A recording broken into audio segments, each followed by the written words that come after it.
Nik eta behin eskerrik asko Manu Robles Arandiz Fundazioari eta helari jardunaldi honetara gonbidatzeagatik. Administrazioz eta ingurumenaz ari gera eta HT-aren gaia egia esan da bete-betean dator horrekin, ezta?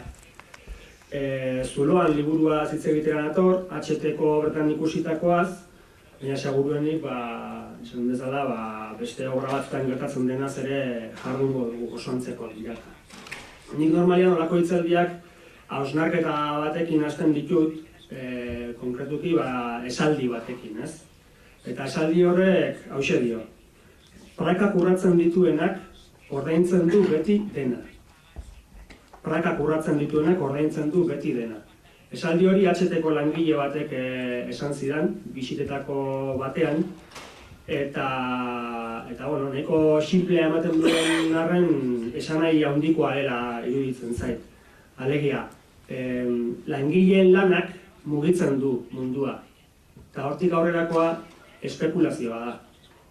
Nik uste dut oso ondo irudikatzen duela esaldi honek ikerketa honetan zehar ikusi dudana.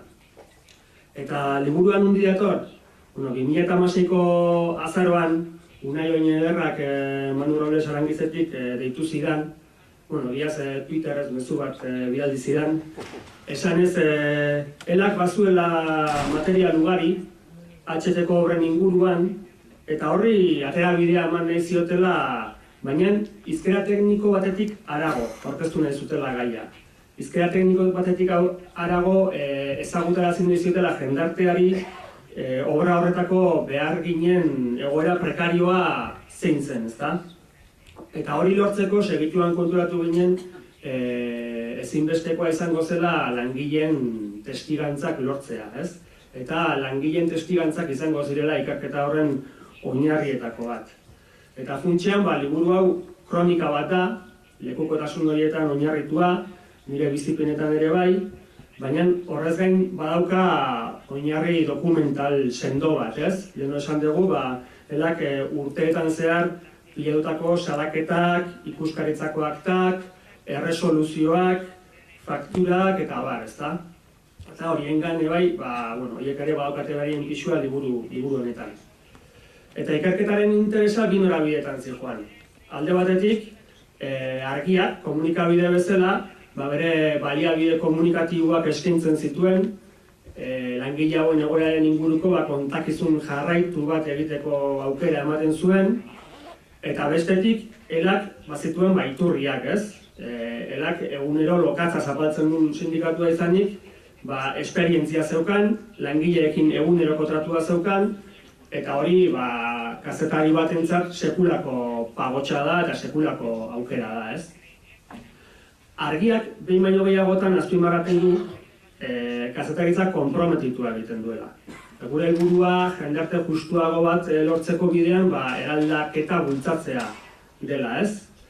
Eta hori lortu daiteke alde batetik kode deontologikoa errespetatuz eta bestetikan enpresenganako menpekotasun ekonomikorik gabe.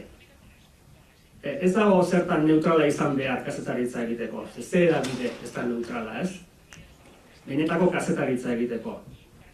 Eta guk horrela erakutsi dugu adibidez, herri harresietan, edo Gipuzkoa zutik mugimenduan, edo bain dela gutxi, bizitza da hundiena kanpainarekin, ez? Eta argiago kazetariak ere, behin larrutik,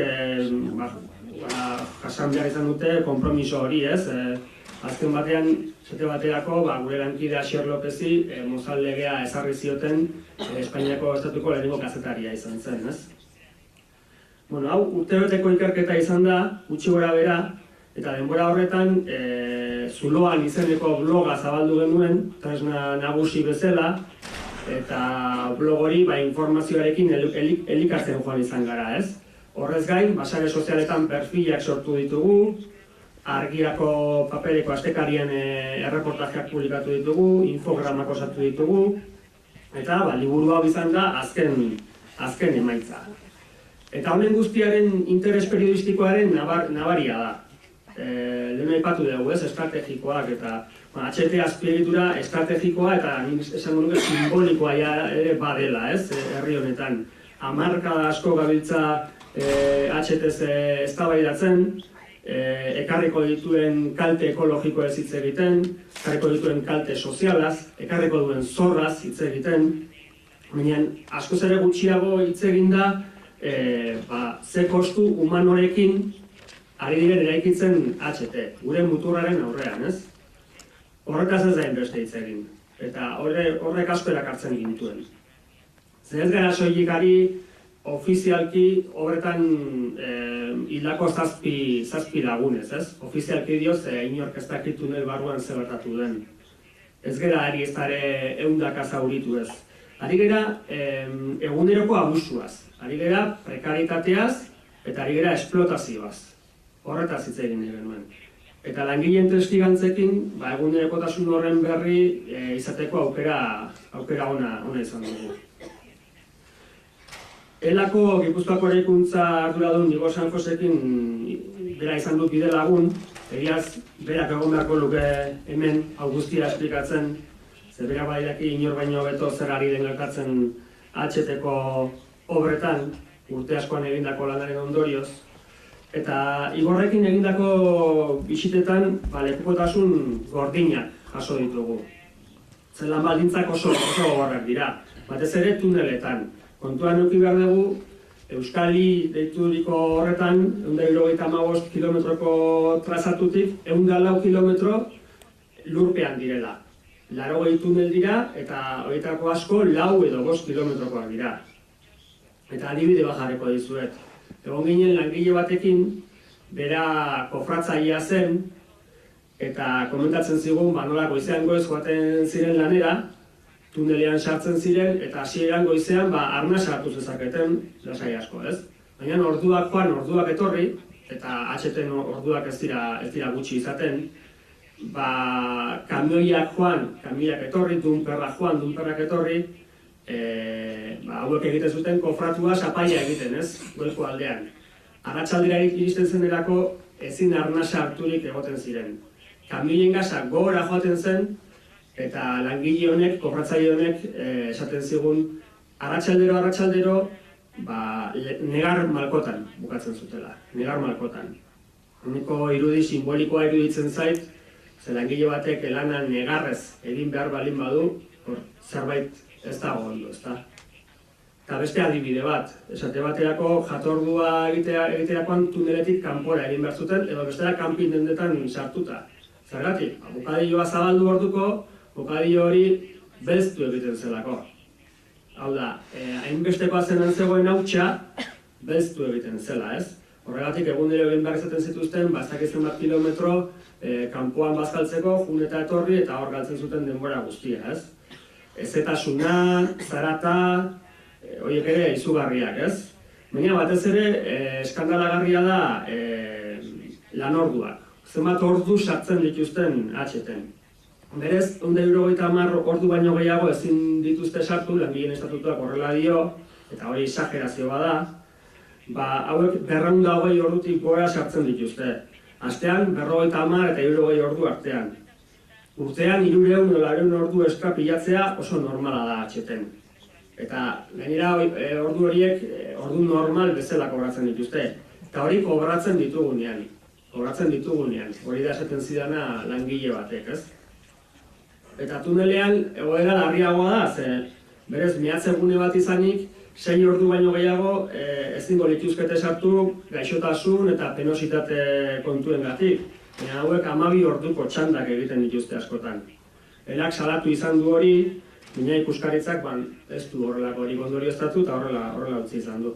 Eta paradoxa ere badaz, tuneletan sartzeko mehatzeetako zuzendaritzaren baimena behar da, ez? Eta hori lortzea oso zaila da. Igorra komentatzen zigun, ez? Sindikatukoak askotan obertara joaterakoan langile guztiak tuneleran sarrazten zituztela, horrela sindikatuak ezin zuelako langileekin harremanik eduki eta beraien berri izan, ez? Bisitetako batean, lan baldintza prekario eta esplotazio horren lekuko zuzen ere izan ginen. Egon ginen Hernani eta Astigarraga arteko zatian, Ergobiako zubibidea egiten ari diren horretan, eta izan ginen Encofrados y Puentes de Castilla azpikontratako langileekin. Eta beraiek pixka kontatu ziguten, ze egoeretan zeuden, ez? Egunero 10 edo 11 ordu lan egiten zituztela, ordua 7 euro kobratzen zutela, 7 euro, hau da lan hitzarmenak dionaren erdia, eta hor barruan gainera sartzen ziren pagak, dieta, koporrak eta dana sartzen zen, ez? Baina gehien larritu gintuena izan zen egiten zituzten bidaia arriskutsuak, ez? Gauero ez, astero gauez. Igandero, goizeko ordu 2 laurden gutxi aldera geratzen ziren Cáceresen, beraien sorterrian, eta hortikan kotxe partikularretan joaten ziren Salamankara. Eta Salamankan dago enpresa horren egoitza. Han hartzen zuten furgoneta enpresakoa, eta gau osoan gidatzen zuten Hernaniraino. Eta etxe alokatuetatikan pasa ere egin gabe, ator guztiak furgonetan utzita, segidan hasten ziren lanean. Lanean zuibide horren gainean, ezta? Imaginatu dezakezue, zegoera arriskutsua, ezta? Eta, bisita hauetan baita ere ikusi izan dut sindikatuak egiten duen lana, ez? Langileen gehiengoa kanpotarra da, HT-ko langileen 60 da atzerritarra, 80 da atzerritarra, gutxi gora bera, eta azpikontratek babesgabetasun horrekin jokatzen dute. Zorain arte, langileei ez dien horrek esan eskubide batzuk dituztela, eta ezin dutela hainbesteko ordu sartu, eta gehiago kobratu behar dutela, eta bar, ez? Hauentzako, nagusiak dioena, hori da legea. Eta galdetzen hasterakoan, langileei, ni gehien harritu ninduena zenolako naturaltasunez erantzuten zuten. Beraien egoeraren berriz zenolako naturaltasunez kontatzen zuten. Normala balitz bezala, ez? Aldiz, hurrengo bisitan, jarreraia ezberdina zen. Beraiek askoz ere uzkurrago egoten ziren, nunbait enpresak edo enkargatuak edo topea jo zielako sindikatua atzetik zebilela esanez, ez? Baina azkenerako baita ere ikusten dugu ahaldundu egiten direla langile horiek. Gogoan daukat behin, Igorrek nola bere speech bat bota zuen horre bungalofaren barruan, jangela horren barruan, eta amaieran papatxo bat hartu zuen, idatzi zuen bere telefono mugikorra, luzatu eskua, eta, zein egiten da kargu, esan zuen. Eta tanak isilik gatu zian. Eta isiltasun horren ostean, halako batean batek esan zuen. Ekarri honea. Eta pauso hori, ez da pauso soil bat, pauso hori oso garrantzitsua da. Ze langile hori nabarmendu egin zen. Nabarmendu zen beste langileekiko, eta nabarmendu zen beta ere nagusiaren aurrean. Nolabait, guntzatu zuen marra gorri bat, eta pixka bat ahaldundu egin zen, ez? Liberazio moduko bat izan zen, ez? Pauso horrek asko balio du.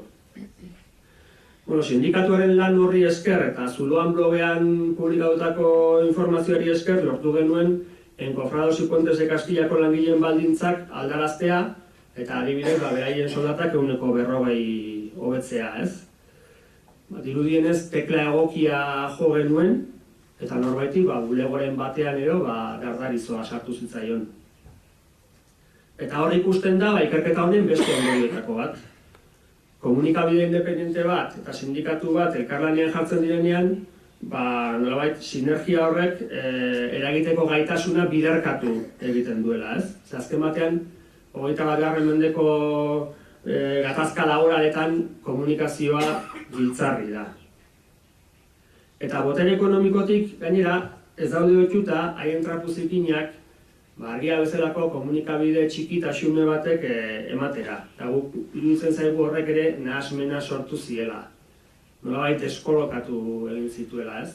Guri iruditzen zaigu txikia garelako ezin dugula eragin, edo ez deusa garela, edo ikusezina garela erraldoi ekonomiko horien aurrean, baina ikusi dugu ez dela horrela. Eta eman dugun pauso bakoitzeko erreakzio bat egon dela. Onerako eta txarrerako, baina erreakzio bat egon da. Eta lan esplotazio horren aurrean, zer esaten du administrazioak eta zer egiten du lan ikuskaritzak? Elak sarritan salatu izan du ikuskaritzak beste aldera begiratzen duela HT-ko obrei dagokienean. Ni bisitetara joaterakoan hartu nuen lehenengo sorpresetako bat izan zen nolako erraztasunarekin sartu ziteken obrara, ez? Nik buruan neukan HT bunkerizatu hori, ez? Garai bateko HT bunker hori, ez? Baina muga oso lausoekin topatu ginen, egia esan da. Eta beste sorpresa bat izan zen, zer nolako erraztasunarekin lortzen genuen, jakiten genuen, obra horretan arauak hausten zirela, eta hitzarmena ez zela betetzen. Bai langileek lehen momentutik kontatzen zigutelako, eta baita ere, dokumentazio lortzeko ere batzelako hain zaila, ez? Eta galdera evidentea da. Kazetari simple batek, peto horia eta kaskoa jarrita lehenengo egunetik lortu badezake informazio hori, ikuskaritzak zer egiten du, nola ez ikuskaritzak. Horregatik esaten dugu, guk aztertu ditugun kasuetan behintzat ezin dugula besterik esan. Ikuskaritzak ez duela bere lana egin, eta ikuskaritzaren lana sindikatuak egin duela. Elak hori demostratu zuen Sogeprobi azpiegitarekin, aipatu dugu hemen Tabakalera. Sogeprobi Tabakaleran eta HT-en lanean aritzen zen aldi berean. Eta Tabakaleran etxea hori ikitzeko garaian, elak demostratu zuen langileak zirela ondoari eta egoera prekarioan ari zirela, eta gainera hori aitortu zuten bai enpresak, bai erakundek eta bai ikuskaritzak, ez? Eta hemendik 5 kilometrotara, Urnietako HT-ko zatian, enpresa berak, langile berak, egoera berarekin, salaketa sartu eta ikuskaritzak zer egin zuen, luzamendutan ibili edo inkluso ez erantzun, ez? Egoera, jokabidea oso ezberdina izan zen. Eta hor oso begi bistan geratu zen ikuskaritzak beste modu batean jokatzen duela HT-ko obrei dagokienean, ez? Eta ze interes dago? Ze interes dago HT-ko lan esplotazioa ez azaleratzeko? Zein da negozio pastelaren tamaina, ez? Gu Zuluan liburuan gure ikerketatxoa edo egin dugu eta saiatu gara UTE-en portzentajeak jakiten, ez? Ez da erraza izaten, adibidez, Quien cobra la obra webunean Zibio Fundazioak estatu mailan saiatu zen horrelako zerbait egiten eta ez zuen lortu ziotelako informazioa pasa izaera erreserbatua zuelako. Guk, elaren laguntzaz eta puzzle komplikatu hori nolabait lortu ahal izan dugu, Euskal I deitzen den horren 37 zatietatik 34. Eta ondorioa nabarmena da. HT-ko esleipenetatik diru gehien jasotzen duten 10 markatik 7 Espainia mailako konpainia multinazionalak dira. 10-tik 7 Espainia mailakoak. Acciona, Isolus Corsan, ACS, Zikasa, FCC, eta abar. Euskal jatorriko enpresak nolabait kontsolazio txandan edo geratzen dira, ez? Amenabar, Altuna Iuria, alare ez da gutxi hauek jasotzen dutena, Esate baterako, Balzola taldeak 177 milioi esleitu zezkio HT-en. Beraz, hori ikusita, badirudi zalantzan jarri daitekeela HT-en inbertitzen den dirua bertan geratzen den argudio hori, ez? Eta esaten dutenean, 540 milioi euro lortu dituztela Madrileko aurrekontuetatik, hasteko egiaz, ea zein ari den ordaintzen diru hori, eta gero zer geratzen den hemen diru horretatik, ez? Bestetik, HT-ko obrak eraikuntza sektorean gertatzen ari denaren ispilu bat ere badira, ez? Azpikontratazioaz ari gara. Azpikontratazioa gaitz izugarri bat bihurtu da herri honetan, lan baldintzak erabat ondoratu ditu, eta eraikuntzaren arloan oso garbi ikusten da hori. Hitzarmena ez betetzea sistematikoa da. Hain ikustu, duela gutxi, Gipuzkoako patronalarekin sinaturiko aurre akordioan berme batzuk dakartza, lan hitzarmenak dioena betetzea ziurtatzeko, eta hori oso garrantzitsua da, ikusteko dagoa zer gertatzen den. Baina ere, azken urtetako joera begibistakoa da. enpresa gutxi batzuk, beraien negozio poltsa handitu dute, eta aldi berean beraien lantaldea argaldu egin da. Nola egiten dute hori? Kanpoko enpresak azpi kontratatuz, eskaintza merketzeko. Eta horrela, betidanik eraikuntzan izan diren enpresa ertainak, ezin lehiaturik geratu dira, ez? Tiburoi horien aurrean, ez? Enpresa horietako bat adibidezan, Azpeitiko Antzibar. Kasu hori ere, ekartzen dugu liburuan. Lurralde hitzarmena betetzen zuen enpresa gutxitako bazen, eta ateak itxi behar izan zituen, administrazio publikoaren lizitazio baldintzak oso gogorrak zirelako, ez? Kondiziones leoninas, esan zuen behar publikoki enpresak. Eta jakina eraikuntzan aritutako langile asko, beste sektore batzuetara joan dira, derrigorrez. Eta Antzibar lan egindako langile batekin ere hitz egin genuen, eta berak komentatzen zigun, gaur egun ez dagoela 40 urtetik berako gazterik eraikuntzan lanean. Bera, bertako langile ari zen noski. Eta hemen gauza bat garbi eduki behar dugu, ezin gara konfunditu. Hau ez da bertako edo kanpokoen arteko auzi bat. Nik atzerritik datozenei erbesteratu laborala deitzen diet, ez? Beste aukerarik ez dutelako etorri dira eta gainera kondizio miserabletan ari dira, ez? Soilik haien baldintzak hobetuz lortuko dugu besteen baldintzak ere hobetzea. Denon eskubidez ari gara. Nolabait esan dezakegu haiek gu garela, ez? Eta, behin puntu honetara iritsita, eta ingurumenaren nazioarteko egunaren karira ari garenez, zuloan liburuaren aurkezpenetan askotan agertu den zalantza edo galdera batez hitz egin nahiko nuke. Ze kontzientzia ekologista duen batek galdetu dezake. Zergatik hobetu behar ditugu langile horien baldintzak, gure lurra suntsitzen duen obra bat egitera etorri badira. Eta galdera horri, beste galdera batekin erantzun dizaiokegu. Eta zer beste aukera daukagu. Ez laguntzea? Nire ustez, soilik langile horiek jabetzen direnean, euren zapalkuntzaren egoeraren jabe egiten direnean, sortuko dira beste kontzientzia eta elkartasun batzuk, ez? Ulertu behar dugu, esplotazio laborala eta ingurumenaren suntsiketa eskutik datozela. Eta gainera kapitalismoaren bi zutabe nagusiak direla. Eta biak direla borrokatu beharrekoak. Liburu honek, EHTko obren gaur egungo kronika bat izateaz gain,